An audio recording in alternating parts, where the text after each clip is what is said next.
everyone. All right, so today we are going to be dividing a decimal by a decimal. So some things are going to change just a little bit compared to what we were doing the last week or so with just dividing a decimal by a whole number.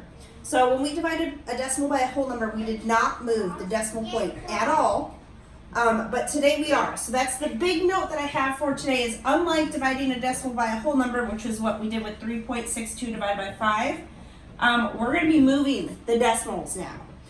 So we're going to start with our first example, and we're going to divide 12.5 with 2.5.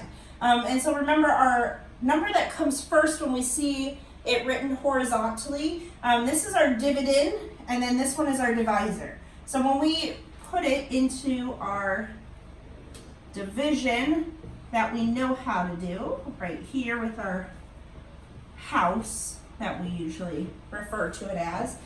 This number here on the inside is our dividend, and our divisor is the number on the outside. So what we're going to do with our decimals is when we move them, we're going to move the decimal on the divisor, and however many times we move that decimal, we're going to do the same thing to our dividend. Okay, so I'm going to start with moving the divisor. So I'm going to move it to the right so I get a whole number because we know how to divide with our whole numbers. So if I'm moving this decimal point over here to make the number 25, I've moved it one time, I'm going to do the same thing on this side. So I'm going to move it one time over here to make my number 125. I'm going to just rewrite it so we can see it the way that I have just moved the decimal point. So because we moved that decimal, we now have whole numbers that we're dividing with. So I have 25 and 125.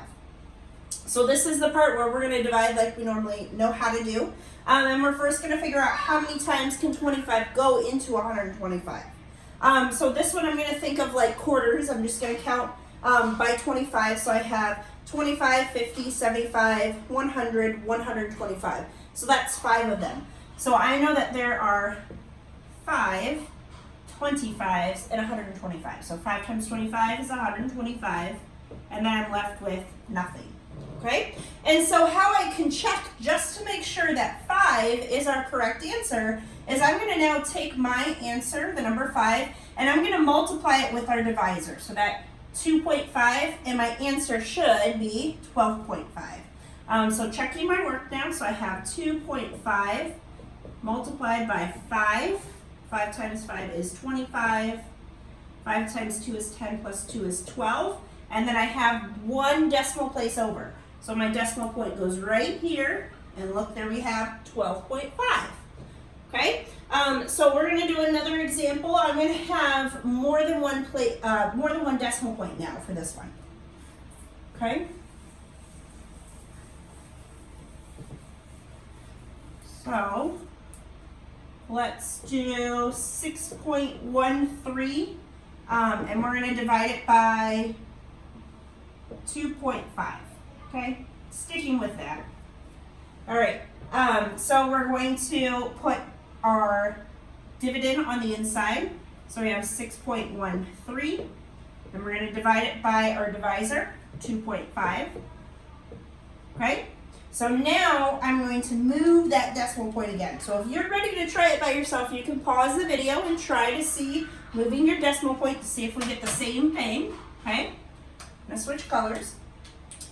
All right. So hopefully when you've moved the decimal point, we're moving it over one time, which means this one's going to move once. Okay? It's only moving once. So I'm still going to have a decimal on the inside. So I'm going to rewrite it again. So we have 25 divided by 61.3. Okay? And now I'm going to do the same thing that we already know how to do. This is kind of referring back to what we did last week. So I already know that decimal point is going to be right here in my quotient. Oops. Okay, so how many times can 25 go into 60? I know that 2 25s make 50. So I know it goes into it twice. So I have 50. And I subtract. I'm left with 11. And then I'm going to bring down my 3 to make 113. So I do the same thing over again. How many times can I put 25 into 113? Well, this is very similar to the last one. 25, counting by 25s, I have 25, 50, 75, 100. If I added that extra 25, it'd be 125, and it'd be too much. So I'm going to go with 4 this time. And 4 times 25 is 100. And we're left with 13. Okay?